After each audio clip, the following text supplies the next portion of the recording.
He commenced wringing his hands and talking of his wife and children. My children! My wife! His wife, he had said, was young and inexperienced, and his children were but infants. You should have thought about that before you turned us in, before you wrote the book. May God have mercy on your children, because we will not have mercy on you. Story was he was actually drowned after being mistreated horribly for a period of time.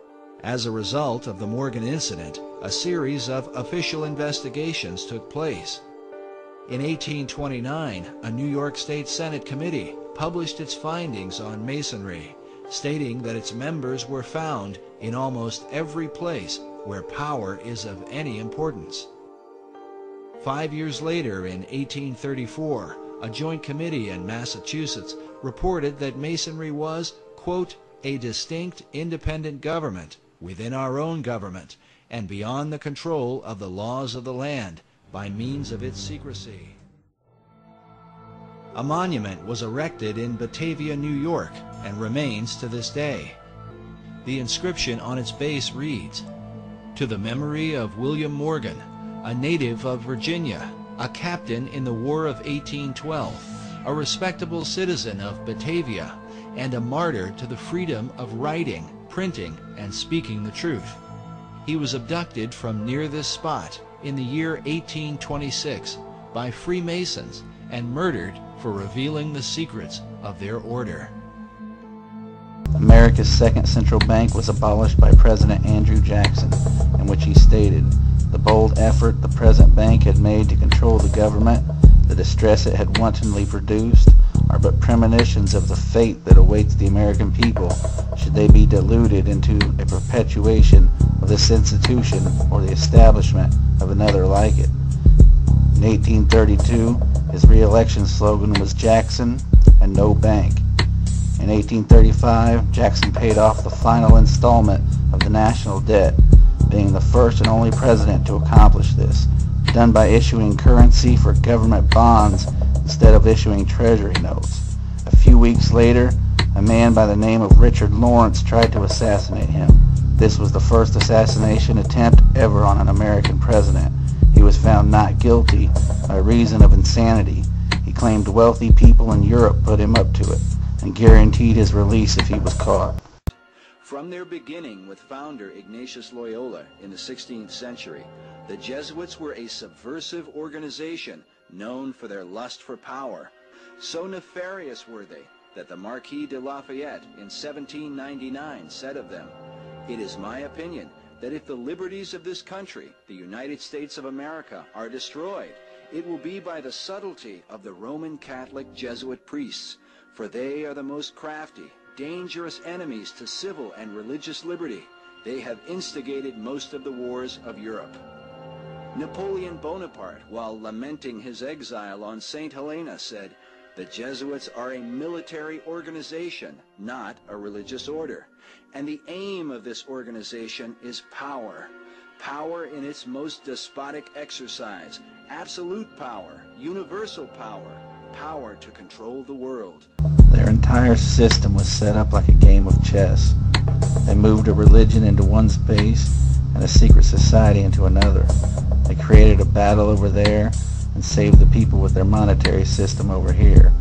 And once they finally got all their pieces in place, in the name of their God, the pawns, people, fight to protect the king and queen with their military system, each one publicly praising the other as the people watch the battles helplessly, unaware that the game is even being played. The most commonly found Bible today is the King James Version, written by the 33rd degree Mason, King James. The Mormons were started by a 33rd degree Mason. Jehovah's Witnesses were started by a 33rd degree Mason, etc., etc. And the Masons had a branch known as the Knights Templar of the Roman Catholic Church, who was the founder of the Bible that all their religions are based on. From the shadows, they have engineered every major war, revolution, and recession. The Aryans, or to be more precise, the cluster of languages that would become modern English, German, French, Latin and Greek, Persian and Sanskrit. They control everything you read, everything you hear, and everything you see. The Templar later became the Knights of Malta, and they set up what people now refer to as the CIA, the father of which was General William Joseph Donovan, and the so-called mother was James Jesus Angleton.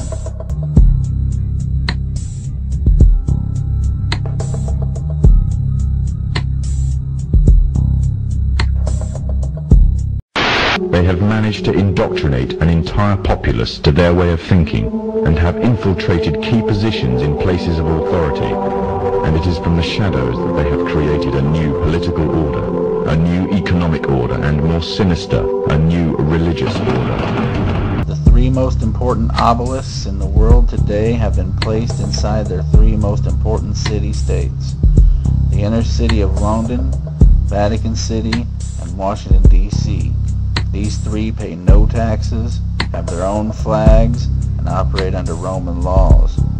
The obelisk known as Cleopatra's Needle was transported from Egypt and placed in the inner city of London, the headquarters of the worldwide English Freemasons.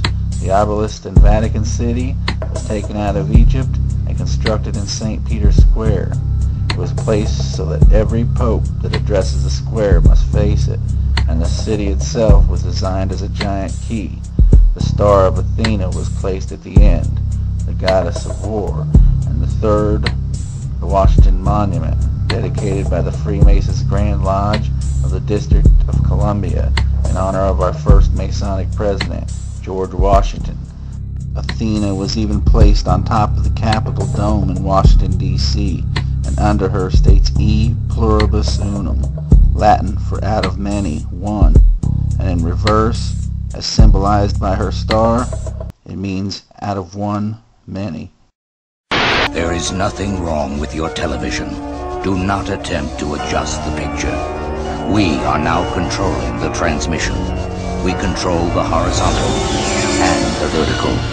We can deluge you with 1,000 channels or expand one single image to crystal clarity and beyond. We can shape your vision to anything our imagination can conceive. It looks like it might have been an explosion of cloud. The lights say...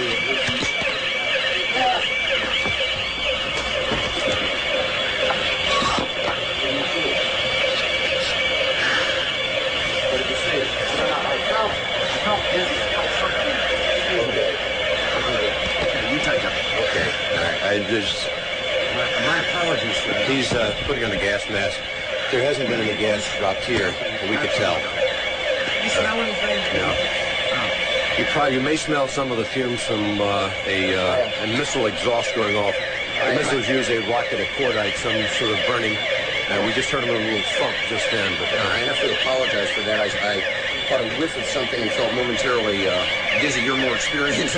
Know what you're referring to, but it might have been a little gas from the rocket exhaust. Well, it wasn't anything. A lot of people have their respirators on just in case.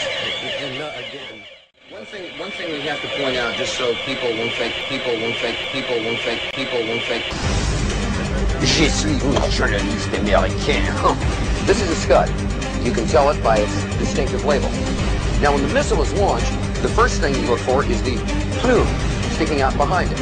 Now, when you detect this, you can tell it's been launched. Thank you.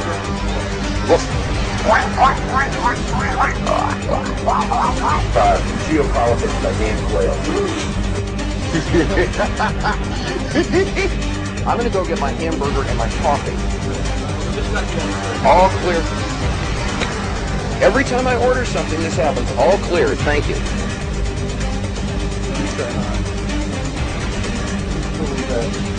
Oh, I love this country so much.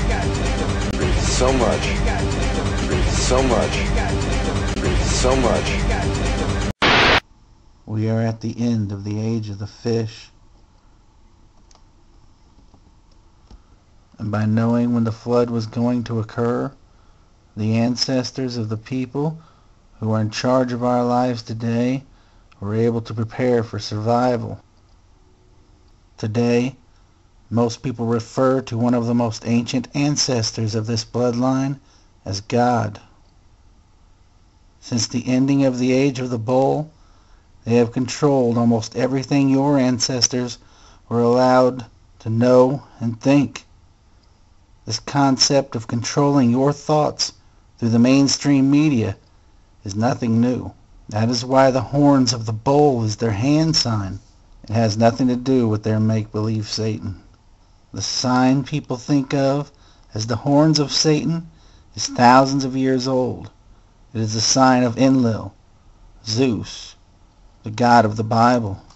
The descendants of Zeus and their insider followers have used this symbol ever since they survived the Great Flood in the age of the bull, and it is more than just a representation of the horns of an animal.